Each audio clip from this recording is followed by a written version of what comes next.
¿Qué tal, mis queridos hermanos? Muy buenas tardes a todos nuevamente. Iniciamos la semana con un tema nuevo sobre la Santísima Virgen María. Hemos venido manejando en estos programas que hemos venido haciendo para tener este momento mariano a mediodía. Hemos venido manejando el tema de la espiritualidad. Y hablamos al principio, para conocer un poquito más sobre este tema, dijimos que toda espiritualidad tiene básicamente tres patas, ¿verdad? Una que es la oración, otra que es la revelación y la otra que es la ascesis. Son los tres elementos sobre los que se sostiene una verdadera vida espiritual. Decíamos quizás el más importante, que es el que carga mayormente pues la carga de la vida espiritual, sería la oración. Se alimenta de la revelación, pero se sostiene con la ascesis. Decíamos que en la vida cristiana nosotros hemos aumentado una cuarta pata, o sea, una pata que le da completa estabilidad a la estructura, porque no es lo mismo estar en un tripié que estar en una mesa, ¿verdad? Entonces, la última pata pues es la vida sacramental, la participación en la liturgia y en la vida sacramental. Vamos a ver entonces ahora la tercer pata, ¿sí? Que es general en todas las espiritualidades, independientemente si es espiritualidad cristiana o no es cristiana. Todas las espiritualidades deben de tener esta característica. Y esta característica de la vida ascética en María es muy particular, porque no la apreciamos, no tenemos ningún elemento que directamente nos muestre a María, por ejemplo, ayunando. En ninguna parte aparece que María ayune, ¿sí? Tampoco la vemos usando, pues no sé, un cilicio, o como dice San Pablo, ¿verdad? Mortificando su cuerpo. Dice, golpeo mi cuerpo para meterlo en disciplina, ¿verdad? O sea, porque el burro tiende pa'l monte, entonces hay que darle recio para que se alinee. Y no vemos ninguna de estas situaciones en María. Recordarán ustedes que en uno de los pasajes de la Sagrada Escritura venían los discípulos de Jesús comiendo de las espigas de trigo, y entonces lo empezaron a criticar de que porque estaban haciendo eso en sábado, y ahí mismo pues sale el tema del ayuno. Dice, ¿por qué tus discípulos no ayunan? Entonces dice, bueno, pues ¿cómo van a ayunar cuando está el novio aquí entre ellos? Llegará el momento en que el novio les sea quitado y entonces ya ayunarán. Es decir, hubo un proceso de comprender qué era el ayuno verdaderamente, para luego pues poderlo vivir de acuerdo a la enseñanza de Jesús y no a prácticas rituales que finalmente pues no conducían prácticamente a nada, porque pues realmente no se veía que tuvieran una verdadera espiritualidad, fariseos y escribas que se ufanaban de ayunar continuamente, ¿no? Recordarán aquel fariseo, no, yo no soy como aquel publicano, yo ayuno 3 veces a la semana, pago el diezmo, etcétera, ¿no? Entonces se ufanaban de esto, ¿no? Pero eran prácticas estériles. En María encontramos un modelo muy simple, por eso decía Luis María Griñón de Montfort que el camino más corto y más seguro para llegar a Jesús, a la santidad, pues es el camino de la Virgen María, ¿verdad? No hay un camino más corto y más seguro. Y es que, por ejemplo, en el tema ascético, ya habíamos hablado la semana pasada sobre el tema de cómo María va respondiendo a las acciones que Dios pues va realizando en su vida, acciones que creo que en la mayoría de los casos en la vida de María pues no fueron completamente pues dulces, ¿no? Sino más bien fueron acciones y situaciones en donde ella tuvo pues que entrar en un proceso de dificultad, de renuncia. Pensemos en primero su viaje, ya lo habíamos visto al inicio, ¿no? Cuando empezamos a ver los textos sagrados. Cuando tiene que ir, que no tiene que ir, decíamos la semana pasada, no tiene que ir con José, pero ella decide ir. Ella se mortifica a sí mismo, o sea, vive sus incomodidades. Las incomodidades, imagínense una mujer en el 9º mes, si no fuera un burrito, pues, que decía, pues lo más seguro es que no hay sino un burrito, que sigue una carreta, Yo no sé si alguna vez tú te has subido a una carreta, ¿verdad? O sea, y una carreta que transita por la calle, ¿verdad? Ahora una carreta que transita por los caminos empedrados. No quiero ni pensar lo que para una mujer embarazada debe de haber sido eso, ¿verdad? O sea, no es algo cómodo. Y sin embargo, ella lo recibe, lo acepta con paz, con serenidad. Que el niño, que no encontraron un lugar donde quedarse, aquí está bien, en una cueva. O sea, para ella todo está bien. Es capaz de renunciar a todo, a sus comodidades, capaz de renunciar a su casa, a sus bienes, a todo. Ella es capaz de renunciar a todo por Dios, porque como ella claramente pues lo relata en el Evangelio de Lucas, pues ella es la esclava, es la sierva, y los siervos pues no tienen, oiga señor, no me puedo poner aquí un colchoncito, pues no, o sea, ahí duérmete, ¿verdad? Ahí te necesito que duermas y ahí vas a dormir, ¿por qué? Porque eres el siervo. O sea, tú vas a hacer lo que el Señor te diga, cuando el Señor te diga, como el Señor te lo diga. Así era en el tiempo. Y ella se equipara a estos siervos que en un momento determinado pues van a hacer exactamente lo que Dios quiera y como Dios quiera.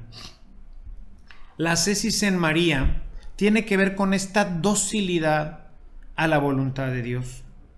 Ella no le pone ningún obstáculo.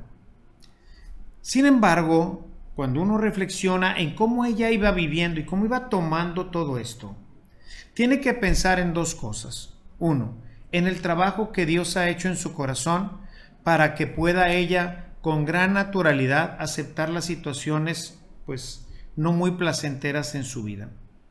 Pero también tenemos que pensar que ella misma, siguiendo el ejemplo de sus mayores, pues también haría algunos sacrificios propios de su sexo, ¿verdad? Como mujer, que tenían una ritualidad diferente, pero también propios de la fe de los judíos, ¿no? Entonces, no podemos pensar que ella así, no, pues todo muy bonito y todo bien, ¿no? O sea, nos hemos ido acostumbrando. Dice la carta a los hebreos, no me acuerdo si dice Pablo, en una de sus cartas dice, un hombre, refiriéndose a Jesús, dice, un hombre acostumbrado al sufrimiento. O sea, nos vamos acostumbrando.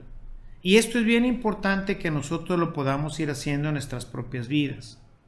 O sea, porque va a pasar lo que decíamos en nuestro programa pasado. O sea, va a pasar que las circunstancias de nuestra vida no van a ser las mejores que pudiéramos estar viviendo. Y vamos a tener que vivirlas. Pero ¿cómo las vamos a vivir? Despotricando contra Dios, contra el gobierno, contra el esposo, contra todo lo que hace que nuestra vida se desacomode. Entonces, por eso tenemos que estar siempre pues abiertos a desacomodarnos, que ahora vivimos aquí, luego viviremos allá, vivimos en este nivel, luego viviremos en este otro y tenemos esto, otro día tendremos otras cosas. O sea, pues así es la vida. Y María la vive con una sonrisa, la vive con paz, la vive con serenidad, porque ella también está acostumbrada a esto. O sea, no se aferra a las cosas, no se aferra a los lugares, no se aferra a nada. Su vida le pertenece a Dios y ella con gran serenidad, con alegría, porque es una decisión que ella tomó. Cuando uno ayuna, no es porque le digan, oye, pues es que no hay que comer, pues ya te amolaste, ¿no? No, yo decido no comer, yo decido no tomar refresco, yo decido no ver un programa, yo decido algo que me está permitido, que no es malo, pero que en un momento dado va a venir a fortalecer mi voluntad. Yo lo he decidido. ¿Por qué me voy a enojar? ¿Por qué voy a estar enojado el día que ayuno? Si yo decidí, pues come, pues come, pues ¿quién te está impidiendo que comas? ¿Por qué te enojas? O sea, si nosotros no aprendemos a vivir este tipo de ascesis, va a ser muy difícil que eventos extraordinarios donde Dios opere en nuestras vidas para reacomodarlas, nosotros podamos reaccionar pues agradablemente. Muchas veces ni siquiera lo vamos a hacer y entonces el proyecto de Dios no es que se detenga, pero pues tiene que buscar otros medios, otras formas para que se realicen, porque no estamos nosotros dispuestos a cooperar, porque nunca lo hemos estado, porque nunca nos hemos entrenado pues a decir, bueno, pues total, si es rojo está bien y si es azul pues no importa. Siempre queremos, no, es rojo, pues que sea rojo. Y si no es rojo, uy, estamos de malas, estamos tristes, ¿no? Tenemos que aprender a renunciar. Y ese es el propósito real del ayuno. No es quedarnos sin comer. Eso se llama, en el mejor de los casos, dieta, ¿no?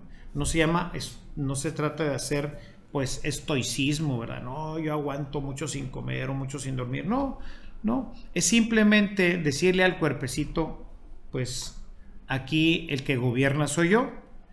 Porque van a venir circunstancias, van a venir tentaciones, van a venir diferentes elementos en nuestra vida que van a obligarnos a tener que decir no.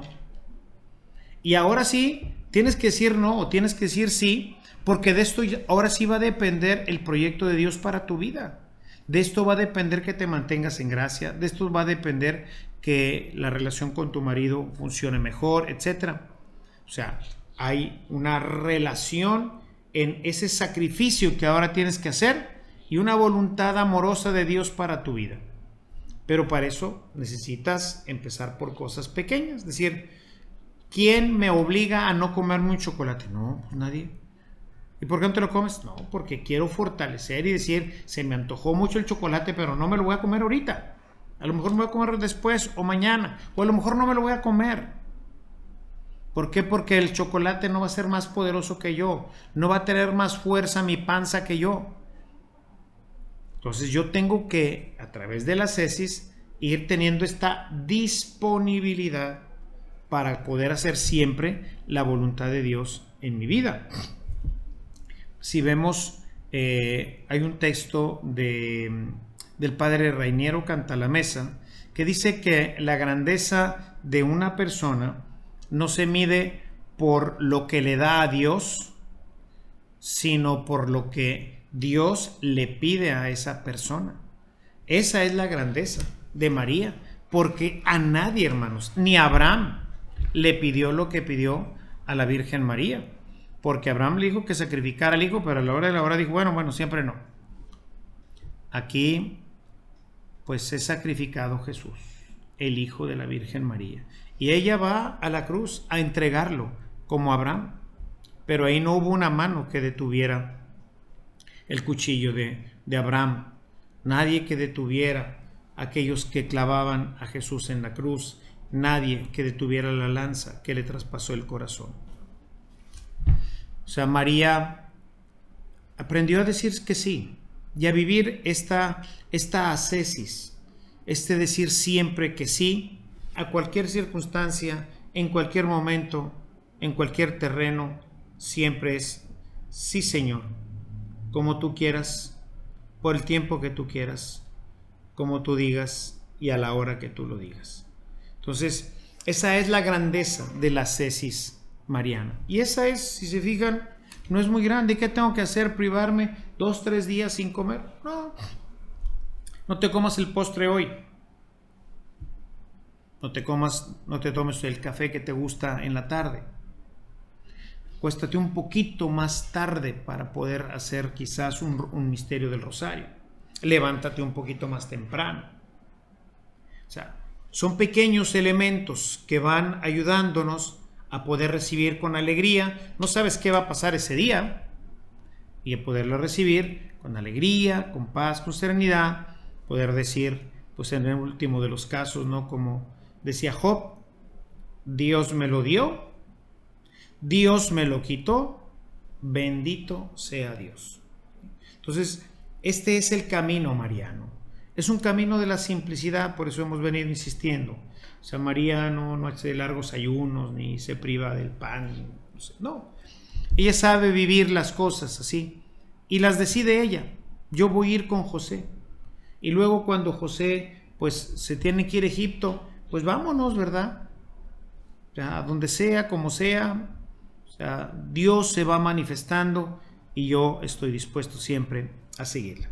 Y bien, pues llegamos así ya al final de nuestro programa. Los veo con el favor de Dios el día de mañana para continuar en este proceso de conocer un poco más sobre la espiritualidad mariana desde estos cuatro perspectivas. Mañana, con el favor de Dios, hablaremos un poco sobre el tema de la participación en la liturgia. Hasta entonces.